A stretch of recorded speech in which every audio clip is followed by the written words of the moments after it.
Someone said to me, I need to get more knowledge. And I thought, well, probably right there, but I've got quite a lot as it is. I'm not like, I've been for 43 years of my life now and experienced quite a lot of things. So I think I'm quite knowledgeable.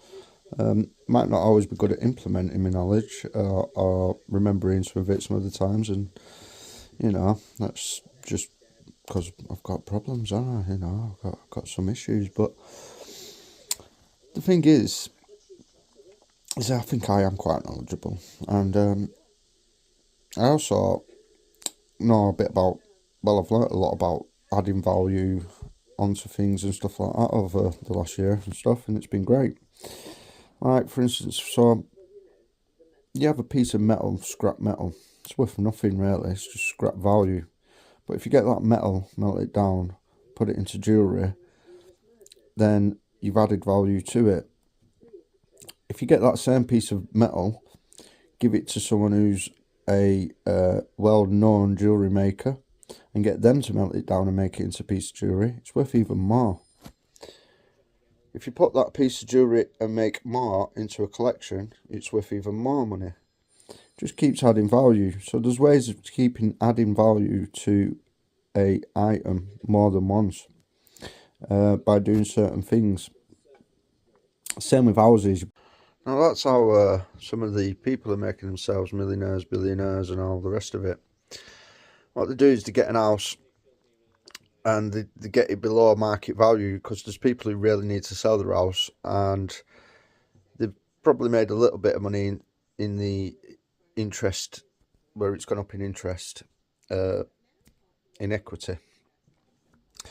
So it's gone up in value in equity, the house. They've got a little bit of money from what they bought it, but they're now struggling, say, to pay the mortgage, or because the interest rates have gone up and all the rest of it, and bills. So now they're struggling to pay that what they could afford years ago. So they need to get out the house. They need to either sell it or they're going to get it repossessed. If they get it repossessed, they still have to pay some money, and then they ain't got an house and they've lost loads.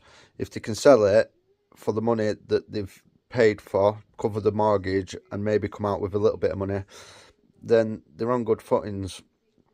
They still, they can recover from that, get on with it. So obviously investors are looking for people like this, because they'll go in, they'll offer you the lowest amount they possibly can, which is usually around 25% lower than the market value, because it gives them a bit of money to then do a refurb on it and then, resell it at a higher price. And what they'll do then is, if they get it below 25%, they've made money already.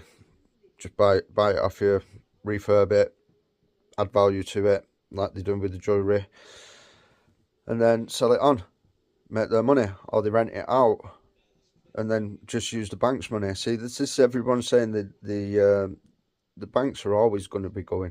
I mean, British Bank have just lent out that much money that people have got to repay that money. That's how they make their value. That's how they make increase. That's how they get to print more money, the banks.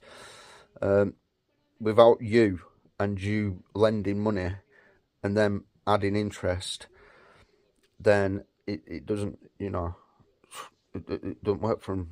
You've got to be borrowing money and adding interest, giving them back, because then they're on their ledgers, the sheets going up, printing more money, because you're pretty much making the money for them to print by doing what you do. So the banks are never going to go away, really. That's just like a joke.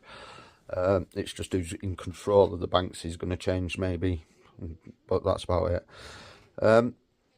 So yeah, it's mad, innit, adding value and things in the world. What do you think anyway? Let me know.